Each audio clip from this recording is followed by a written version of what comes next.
Desde el capítulo 4 que estudiamos la semana antepasada, ¿no? O la semana pasada, si no recuerdo mal, hasta el capítulo 5, pues nos hemos quedado ahora en un momento bastante complicado, ¿no?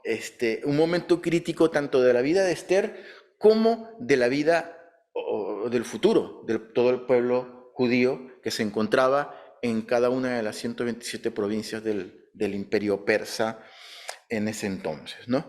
Eh, Había una sentencia de muerte, les recuerdo, sobre el pueblo de Israel, ya estaba echada, les recuerdo que echaron el pur, las suertes, para que dentro de más o menos unos 10, 11 meses, según nos ubicamos aquí en el contexto del momento en que nos encontramos en el libro de Esther, en el capítulo 5, va a llegar el día en donde van a arrasar y cancelar y eliminar definitivamente a todo el pueblo, a todos los judíos, mujeres, hombres, niños, ancianos y todos los que pertenecían pues a ese pueblo del imperio persa, ¿no? Había una sentencia de muerte y tenían ya señalado el día en que iban a morir. Mardoqueo, la semana pasada vimos que en una conversación que tuvo con Esther, su prima, ¿no? A quien había acogido como hija adoptiva después de la muerte de sus padres, le hace ver que es muy probable que ella esté en esa posición, en ese lugar, como reina del imperio persa, precisamente para que Dios se glorifique a través de su vida en esta situación. Y le dijo, tal vez, quién sabe si Dios para esta hora, para este tiempo, para este momento, es que te ha puesto aquí, ¿no?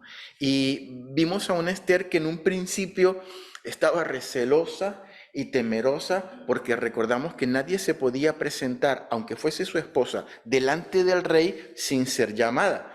Y porque la sentencia era la muerte. Si alguien iba y no se presentaba y el rey pues tenía así la cabeza con los cables cruzados, pues la muerte, ¿no? Ni siquiera pues lo cogían directamente los guardias y se lo llevaban y quién sabe qué tipo de muerte pues le daban, lo ahorcaban o lo empalaban o lo cortaban la cabeza, pues, quién sabe cuántas cosas no haría esa gente bárbara pues en ese tiempo, ¿no? Y vemos una Esther que pasa de ser temerosa y de decirle a Mardoqueo, mira, el rey tiene 30 días que no me llama, a una Esther que el Señor la toca, que el Señor toca su corazón, que el Señor le hace ver a través de las palabras de Mardoqueo y dice, pues vamos a hacer una cosa, pues vamos a ayunar, yo voy a ayunar, mi corte también va a ayunar, los eunucos que están conmigo, las doncellas que están conmigo, aunque son persas, da igual, van a ayudar conmigo porque yo soy la reina y porque yo ejerzo influencia sobre ellos. Y tú también, búscate a todos los judíos que estén en Susa. Yo supongo que no lo pudo hacer por el poco tiempo que tenía en todo el imperio, pero le dijo, por lo menos los que están en la capital del imperio persa, ahí en Susa, donde estaban ellos, pues pon a todos los judíos a ayunar y a presentar pues esta petición pues delante de Dios. Y eso pues fue lo que se hizo.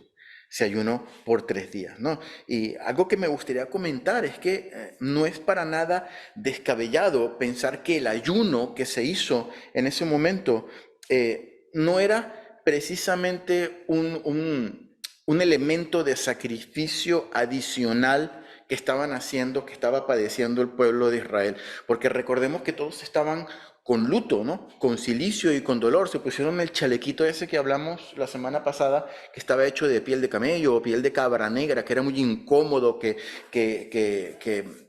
daba piquiña y daba alergia y todo eso, y era lo que se ponían y se llenaban de ceniza, ¿no? Se sentaban en ceniza y se ponían ceniza sobre la cabeza en señal de duelo, de dolor, de luto, de ese momento tan difícil que estaba pasando. Y no es para nada descabellado pensar de que el ayuno no era un elemento de sacrificio más, ¿no? O sea, yo ahora pues me encuentro mal, estoy llorando, me pongo el chaleco de pelo de camello y me pongo ceniza y tal, y encima de eso pues no como, o sea, no era como un elemento adicional al sufrimiento, sino que el ayuno, porque por lo que nosotros conocemos del pueblo de Israel, era algo que estaba ligado al culto al Señor.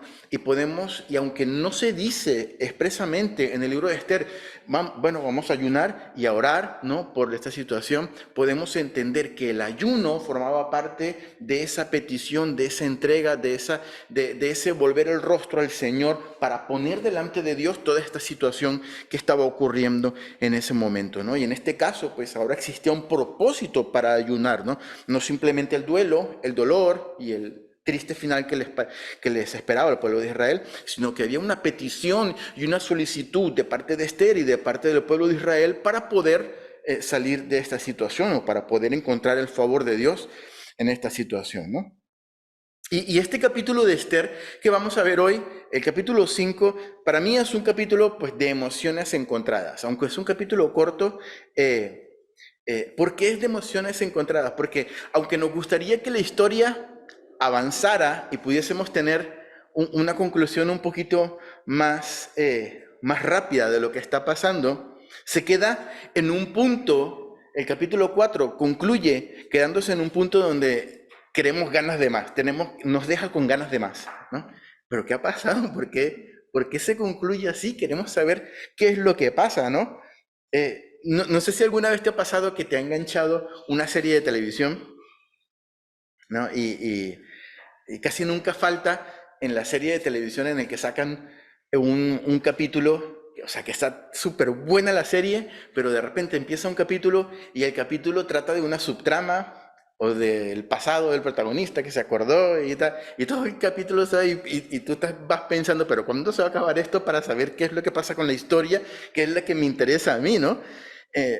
Más o menos algo parecido se me ocurre a mí que pasa con este capítulo de Esther, ¿no? No así, hay una historia maravillosa y como todo lo que podemos extraer de la palabra del Señor también lleva una enseñanza preciosa en este capítulo, ¿no? Y el versículo 1 comienza al final del tercer y último día de ayuno convocado por Esther, ¿no? Tenemos el capítulo 4 en donde se queda que iban a convocar el ayuno y en el capítulo 5 empieza después de estos 3 días de ayuno y al final de los 3 días. Y dice el versículo 1, aconteció que al tercer día se vistió Esther su vestido real y entró en el patio interior de la casa del rey, enfrente del aposento del rey. Y el rey estaba sentado en su trono en el aposento real, enfrente de la puerta del aposento. Bien, lo primero que vemos aquí es que Esther no se puso cualquier cosa, no se puso un pijama o no se puso, ni siquiera se puso pues una ropa súper provocativa y mira, me voy a ir con esta ropa muy bonita, con este escote aquí para que el rey me vea ahí, uy, se emocione, ¿no?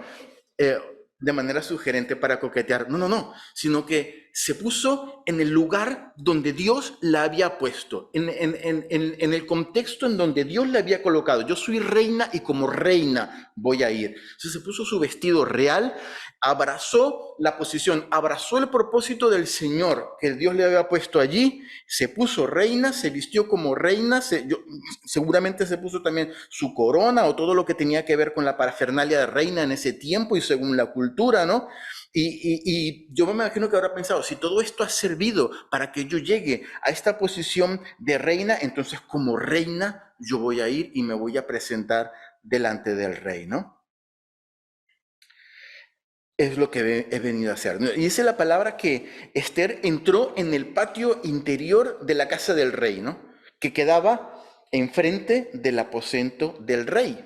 Hace un par de semanas o así, con mi familia fuimos a Zaragoza de vacaciones, ¿no? Queríamos conocer, que las niñas conocieran un poquito de España y normalmente en las vacaciones, en la medida de nuestras posibilidades, salimos unos 3, 4 días y conocemos algún lugar así conocido, ¿no? O bonito, ¿no? Y Zaragoza era súper bonita, ¿no? Y en Zaragoza había un lugar llamado el Palacio de la Aljafería. Es un palacio allí de corte musulmán, ¿no? Era la construcción, ¿no? Es más bien pues musulmán, ¿no? Dice que fue construido en el siglo XI como residencia de unos reyes musulmanes, ¿no? Y también fue una fortaleza durante la guerra, fue una cárcel también, después fue Palacio de los Reyes Católicos, estuvo Isabel y el otro, ¿no? Etcétera, ¿no? El año pasado también fuimos a la Alhambra, nos tocó ir a la Alhambra. La Alhambra era como ese palacio, pero a lo bruto, ¿no? Gigantesco y súper bonito, la verdad, ¿no? Muchísimo más grande. Pero tenían, esas dos cosas tenían muchísimos elementos en común, ¿no? Y uno de los elementos en común que a mí me llamó la atención es que siempre hay uno o varios patios interiores. Y los patios interiores casi siempre tienen la misma característica, ¿no? Tienen como matitas a los lados y siempre tienen como una fuente de agua, como una alberca, como una piscina allí en el centro. Yo me imagino que era para que los reyes pues se refrescaran si salían allí, y los patios obviamente eran interiores porque los reyes vivían en una fortaleza y no podían poner la piscina pues ahí al frente, porque al frente es donde llegaban los enemigos, ¿no? Entonces, todo tiene que ser interior. Y era pues para que los reyes estuviesen allí, los invitados y la gente de la corte. Y esas partes pues las podemos ver en las fotos. Yo me imagino que algo parecido fue por donde entró Esther. Entró Esther en un lugar que era un patio interior, donde había plantas, donde había fuentes, donde había pues la típica piscinita que tenían ahí para refrescarse y tal. Y allí se colocó Esther. Y por lo general la puerta del aposento del monarca siempre daba a ese lugar, porque el monarca salía pues con él, con su gente, pues sí, se iba allí a pasar ese tiempo de refrigerio. Y cuando abrían la puerta, pues lo primero que se veía era lo bonito del patio interior. Y dice la palabra que el trono del rey daba a la puerta, y se abrió la puerta y él vio a lo lejos allí Esther. ¿Vale? Eso es más o menos lo que yo me imagino, ¿no? Y en el versículo 2 leemos el versículo 2, dice, y cuando la reina Esther, que estaba en el patio, cuando vio, perdón, a la reina Esther que estaba en el patio, ella obtuvo gracia ante sus ojos. Y el rey extendió a Esther el cetro de oro que tenía en la mano. Entonces vino Esther y tocó la punta del cetro. Ya en el versículo 2 vemos la primera respuesta del ayuno. Vemos la primera respuesta de la gracia y el favor de Dios sobre la vida de Esther. Eso que ella en un principio temía de que el rey la podía ver, y simplemente por el hecho de que no había sido mandada a llamar le iba a significar la muerte, ya eso había pasado. Yo me imagino que, no sé, cuando Esther vio eso, ¿no? Esa sensación de alivio, el Señor está conmigo, esto está caminando dirigido por la mano del Señor. Y dice la palabra que Esther se acerca, ¿no? El rey extiende su cetro de oro, eso era símbolo de que, mira, no te vas a morir, te acepto que tú vengas a mi presencia, ¿no? El rey le concede pues estar delante de él. Dice la palabra que Esther se acerca, toca el cetro con la punta de su dedo, ¿no? Entiendo que era la costumbre de ese tiempo, ¿no? De decir pues algo así como agradecimiento por lo que el rey la estaba recibiendo pues en ese momento. Y es otra respuesta de la gracia y el favor de Dios sobre la vida de Esther, ¿no? Lo que ella y el pueblo judío habían estado pidiéndole a Dios a través del ayuno. Versículo 3, ¿qué sigue pasando? Dijo el rey, ¿qué tienes, reina Esther? ¿Y cuál es tu petición? Hasta la mitad del reino se te dará. Aquí no solamente podemos volver a ver la gracia y el favor de Dios, sino que vemos una gracia sobreabundante y un favor sobreabundante de lo que Dios estaba haciendo sobre la vida de Esther. Si quieres, la mitad del reino te doy, ¿no? Esta es una manera de decir, lo que tú quieras, yo te lo doy. Fue un favor espléndido que el rey, yo me imagino a Esther y allí ya diciendo, esto va sobre ruedas. El Señor ha puesto su favor sobre mí y esto va como debe ir, ¿no? Cuando el rey le dice, ¿qué tienes, reina? Es probable que el rey haya visto un poquito la tristeza y eso que estaba sintiendo Esther también por su pueblo en ese momento. Y el rey se abre y le dice esta petición. Versículo 4.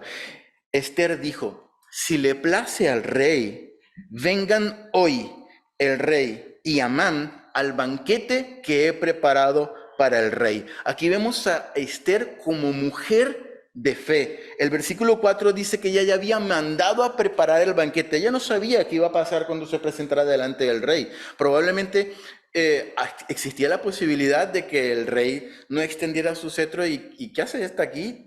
¿No? Córtenle la cabeza o sáquenla, ¿no?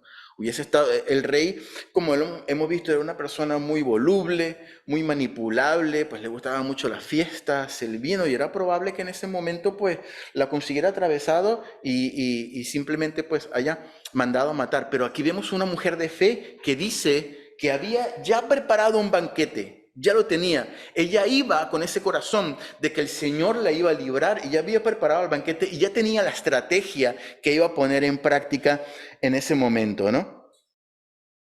La estrategia, tal y como yo lo entiendo, lo que quería Esther es un poquito raro lo que ella hace, porque ella, en vez de decirle la petición, imagínate, el rey le dijo, pues si quieres la mitad del reino, te lo doy. O sea, le podía haber dicho en ese momento, pues mi petición es que tal, mi pueblo y tal, vamos a ver qué hacemos, ¿no? Pero no, ella le dice, no, mira, he preparado un banquete para ti y para Amán. Hoy, si está en el corazón tuyo, rey, si a ti te place, ven a comer con nosotros. Y yo creo, estimado hermano, que yo creo que la estrategia, tal y como yo la entiendo de Esther, era alimentar la curiosidad del monarca, del rey, ¿no? Aparte quería dejar en evidencia a Amán, pero ella quería como, era una manera como de estirar el chicle, ¿no? Como de decir, yo quiero estar segura de que cuando yo le diga al rey lo que yo le tengo que decir, sea contundente en ese sentido. Versículo 5. Respondió el rey, daos prisa, llamad a Amán para hacer lo que Esther ha dicho. Vino pues el rey con Amán al banquete que Esther dispuso. En este versículo 5, yo creo que vemos otra vez la mano de Dios y la gracia y el favor divino sobre la vida de Esther. Ella es ahora, si no te has dado cuenta, es ella ahora la que va marcando las pautas. Poquito a poquito es ella la que va, como quien dice, cogiendo la sartén por el mango y marcando las pautas, la que va diciendo qué es lo que se tiene que hacer. Y fíjense el contraste de lo que ocurrió en el capítulo 1 con la reina Vasti. ¿Se acuerdan, no? En el capítulo 1, probablemente Vasti tenía razón en no presentarse delante del rey en las condiciones en las que el rey la había mandado a llamar. Pero era el rey la que había mandado a llamar a Vasti, ¿no? Y como el rey, pues lo que quería era, según el contexto que leímos, era fardar de reina, ¿no? Miren delante de todos los príncipes, miren la reina tan guapa que yo tengo, es la más guapa de todas, vengan para que la vean. Probablemente Vasti se sintió usada, ¿no? Se sintió pues cosificada, como se dice hoy en día, pues sí, pues dijo que no, pues no me presento y se acabó, ¿no? Ella quiso ser fuerte, darse su lugar, ser empoderada, como se dice hoy en día, ¿no? Hacer su voluntad a pesar de que ella había sido llamada por el rey, ¿no? Entonces, independientemente de que ella hubiese tenido o no razón en actuar de esa manera, obviamente en nuestro contexto hoy en día, pues la podemos incluso tachar de una heroína feminista, ¿no? Que se mantuvo ahí en sus 13 y en su dignidad, ¿no? Y no se presentó delante de los borrachos ahí del rey, independientemente de lo que nosotros podamos concluir hoy en día en nuestra cultura, con nuestra mentalidad del siglo XXI. A diferencia de Vasti, Esther, al abrazar el propósito de Dios para su vida, al ser decidida, arriesgada y valiente, hizo todo lo contrario que hizo la reina Vasti. Y al abrazar el propósito de Dios para su vida, ¿qué hizo? Ella ahora era la que tenía el control. Era la que llevaba la voz cantante. Le dice a Mardoqueo, le da las directrices, le dice: Mardoqueo, lo que vamos a hacer ahora es que vamos a ayunar y tú le dices al pueblo en Susa que todos van a ayunar. Yo voy a poner a ayunar a mi gente. Sí, ellos no saben lo que es ayunar, ellos no saben lo que es orar, porque son persas, porque tienen una cultura pagana, pero yo voy a hacer la influencia a ellos y los voy a poner a orar y los voy a poner a ayunar, a someterse a Dios, aún sin ser judíos, ¿no?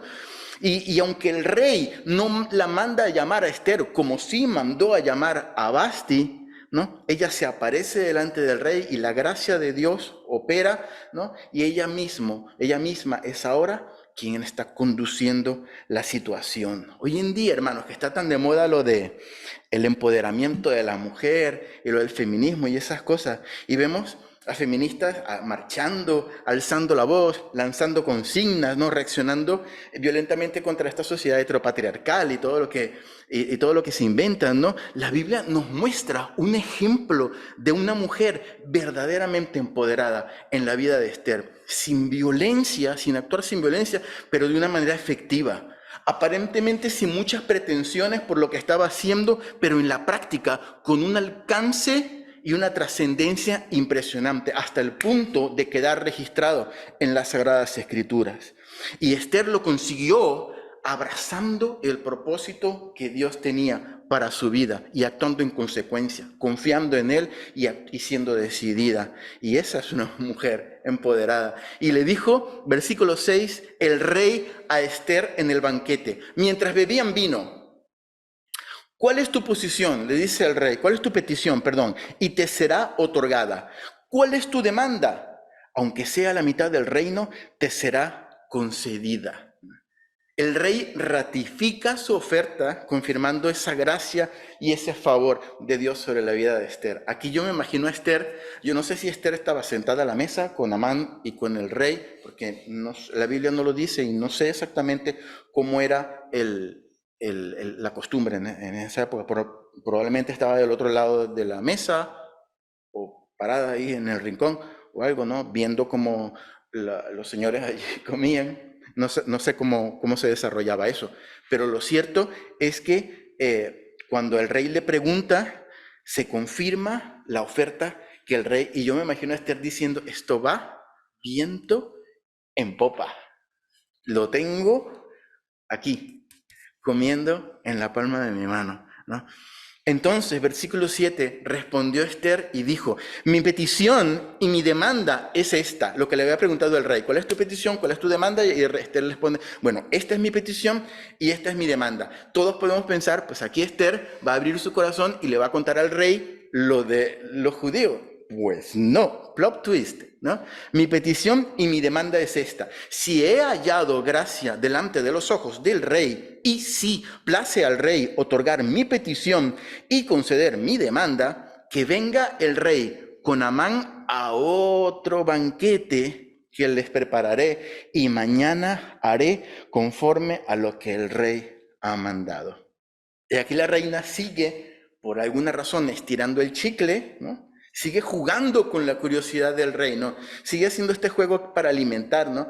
la curiosidad del rey. Y le dice, si he hallado gracia delante del rey, que la había hallado, ella lo sabía que había hallado gracia, mañana prepararé otro banquete y en el banquete de mañana voy a revelar cuál es mi petición. Entonces yo me imagino esa curiosidad del rey, pero ¿por qué me tienen en estas ascuas? ¿No? Ya el rey le había prometido que le podía dar incluso la mitad del reino. Tenía que cumplir su palabra, ¿no? Pero ahora Esther estaba estirando ese chicle y alimentando, ¿no? Captando el interés del reino, alimentando su curiosidad, como obligándole a que le siguiera el juego, ¿no? Recordemos que ya le había hecho la promesa. Entonces, pues, allí tenía Esther la sartén nuevamente por el mango. En los años 80, hermanos, hubo un tiempo que era muy común cuando veíamos por televisión una novela o una serie, cuando quedaba una conclusión muy dramática e inconclusa. Yo no sé si alguien se acuerda de eso, pero salía un narrador al final o una voz en off, lo que se llama una voz en off, que salía diciendo, ¿y ahora qué pasará con nuestro protagonista? ¿No? ¿Logrará el villano salirse con la suya y poner en práctica el plan malévolo que ha ideado, ¿no? Algo así, no se acuerdan, ¿no? ¿Será este el fin de nuestro héroe? Salía diciendo, ¿no? No se pierda el próximo capítulo en este mismo canal, a esta misma hora, de la serie o de la teleserie o del canal tal. ¿Se acuerdan que lo hacían, no? Ahora que lo pienso, era bastante patético y bastante lamentable, ¿no? Porque salía al final, ¿y qué pasará con el villano? ¿Y qué pasará? Sí, puede ser, puede ser. La verdad es que yo me acuerdo de, no sé si yo lo veía en Batman y Robin o algo así, pero era típico, era común, ¿no? Hoy en día, la verdad es que parece un poquito bastante lamentable, ¿no? Bastante patético, pero hoy en día también lo hacen, lo único que lo hacen de manera más sutil, juegan con la narrativa, juegan con la historia, con la parte visual, y lo dejan inconcluso para dejarte como más ganas de ver la serie pues el día siguiente o la semana siguiente, o lo hacen también con la temporada siguiente, dejan la temporada así inconcluso, ¡ay, qué va a pasar! ¿Y por qué lo han dejado así? Y te quedan como esas ganas de volverlo de ver, ¿no? ¿Y cuándo va a empezar la temporada? ¿Cuándo va a llegar el capítulo? Te dejan esa expectativa que te enganchaba y te hacía que no te perdieses el programa siguiente, ¿no?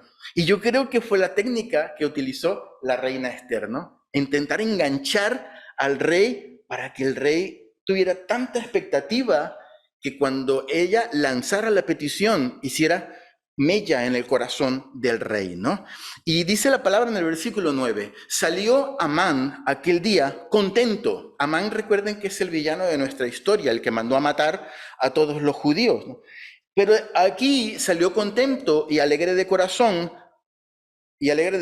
dice, pero cuando vio a Mardoqueo a la puerta del palacio del rey, ¿se acuerdan que Mardoqueo no se arrodillaba delante del palacio, delante del rey de Amán, ¿no? Cuando vio a la puerta del palacio del rey a Mardoqueo, que no se levantaba ni se movía de su lugar, ¿qué pasó? Se llenó de ira contra Mardoqueo. Como Amán había sido incluido en ¿todo bien? ¿Por allí atrás? Sí. Como Amán había sido incluido en este juego, ¿no? Que estaba jugando Esther, el hombre estaba contento porque estaba formando parte del círculo más íntimo del rey. Estaba comiendo los manjares que estaba comiendo el rey, la comida real, ¿no? Y yo creo que pocas veces, incluso Amán, que era como el segundo más importante del reino, tenía la oportunidad de sentarse solito, porque dice la palabra que estaban solos. Él, la reina y el rey allí. O sea, eso le daba a él un caché y una importancia y con lo orgulloso que él era, pues se le llenaba el corazón. Y dice la palabra que salió contento, ¿no? Que estaba participando en la misma mesa, comiendo de los manjares reales. Era algo muy importante para él y para su ego.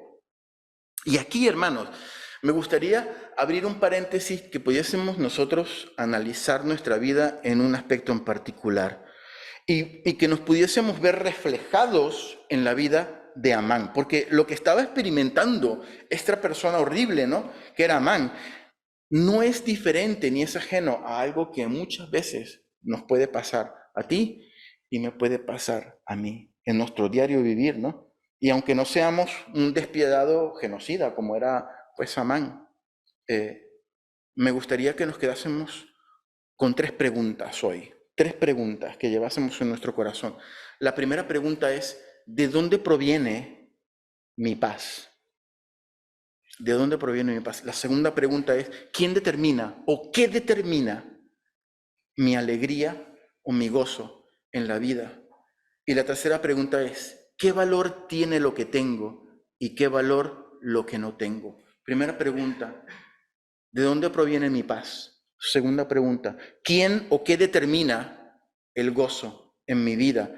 Y tercera pregunta, ¿qué valor tiene lo que tengo y qué valor tiene lo que no tengo? Hermanos, la paz es uno de los bienes más preciados que el hombre puede tener, que el hombre y la mujer pueden tener en su corazón. Cuando digo paz, no me refiero a la ausencia de la guerra o de los conflictos, me refiero a ese estado del corazón en donde se consigue sosiego y quietud y un completo equilibrio entre lo que se piensa, entre lo que se dice, entre lo que se siente y entre lo que se hace. Equilibrio en esas cuatro cosas. Y no solamente en eso, sino un completo equilibrio del corazón y de la persona entre lo que sabemos de nuestro pasado, lo que entendemos de nuestro presente y lo que esperamos de nuestro futuro.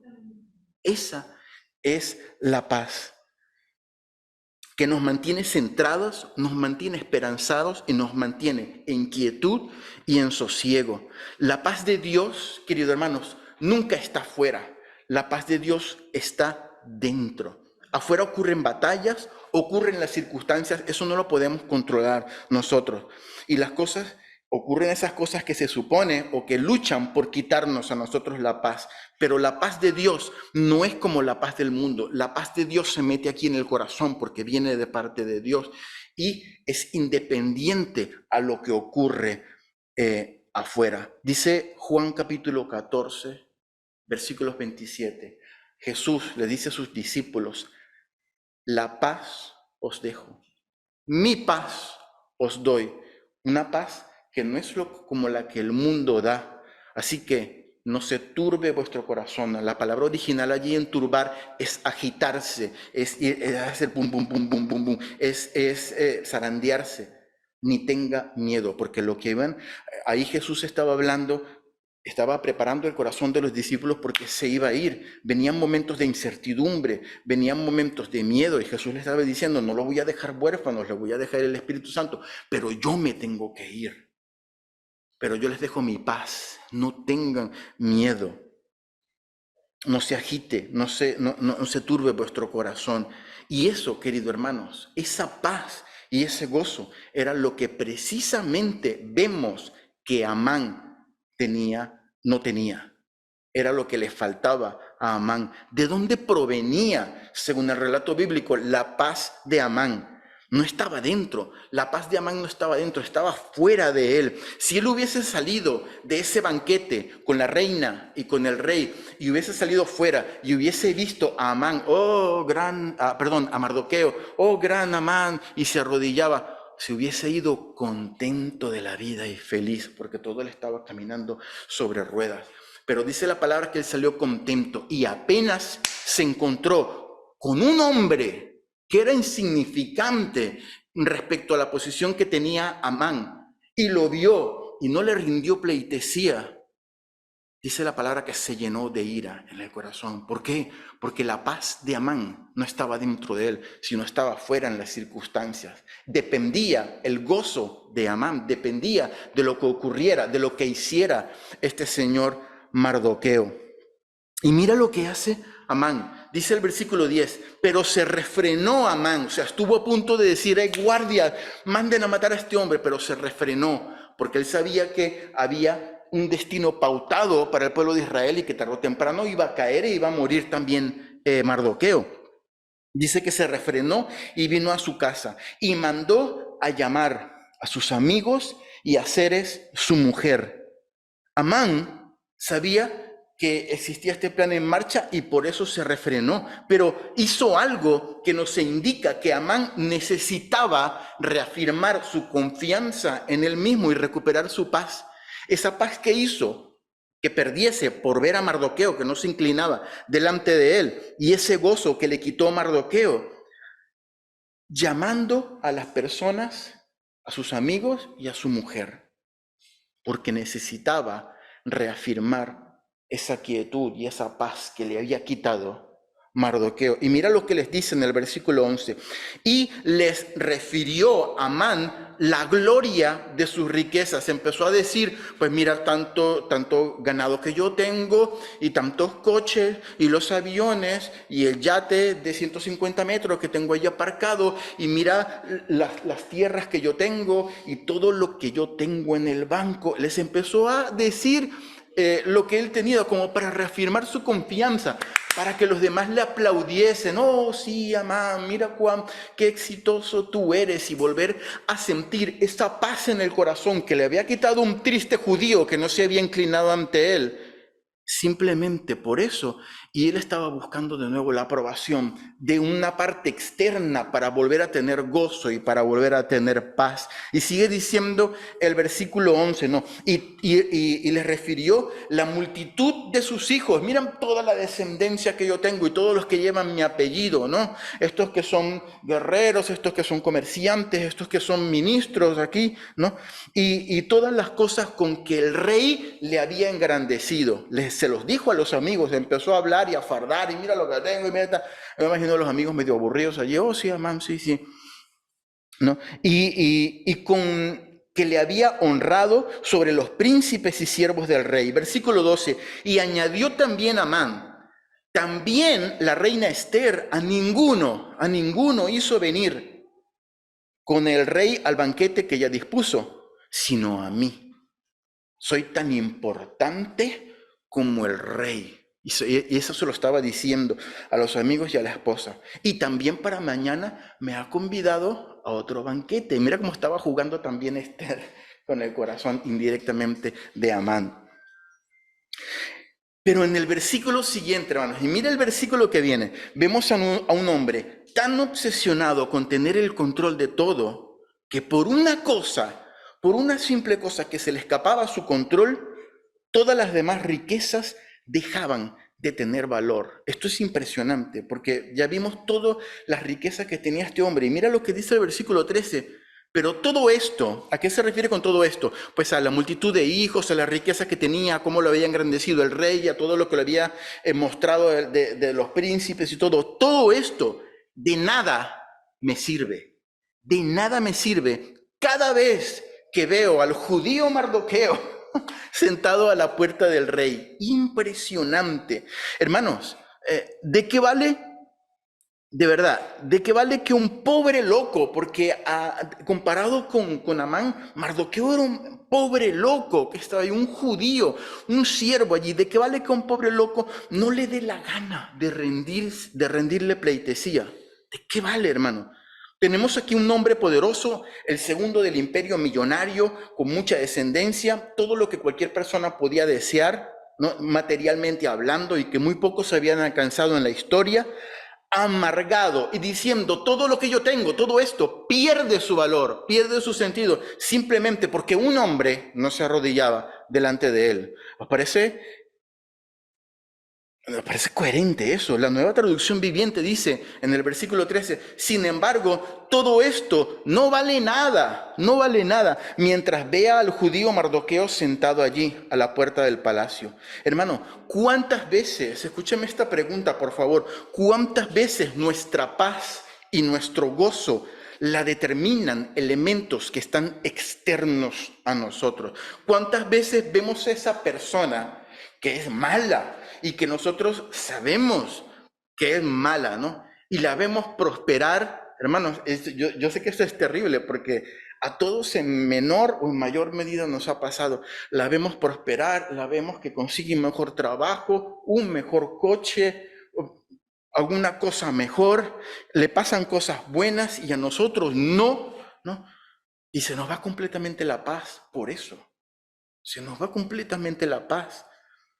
¿Sabes por qué? Porque nos pasa como Amán, porque la paz no la llevamos por dentro. La paz está condicionada por lo que a los demás les pase o por las circunstancias.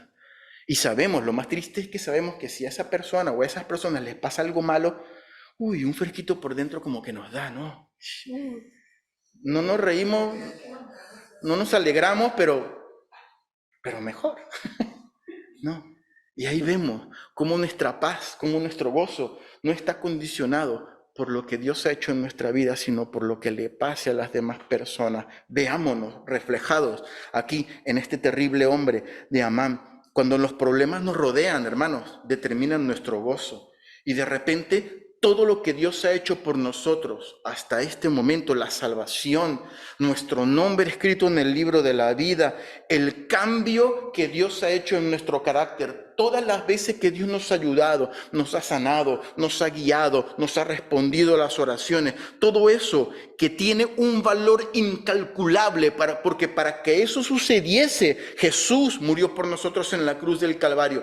Y todo eso, de repente, cuando las circunstancias es lo que nos quita la paz y el gozo, nos pasamos a comportar como Amán y decimos todo eso, de repente, con nuestra actitud, decimos, no vale nada, porque me está quitando la paz, un problema, una dificultad, porque no está dentro esa paz. Y terminamos como Amán, actuando como que nada de lo que Dios ha hecho por nosotros tiene valor. Lo que determina, querido hermano, nuestro gozo, no es ese problema o esa dificultad que está pasando.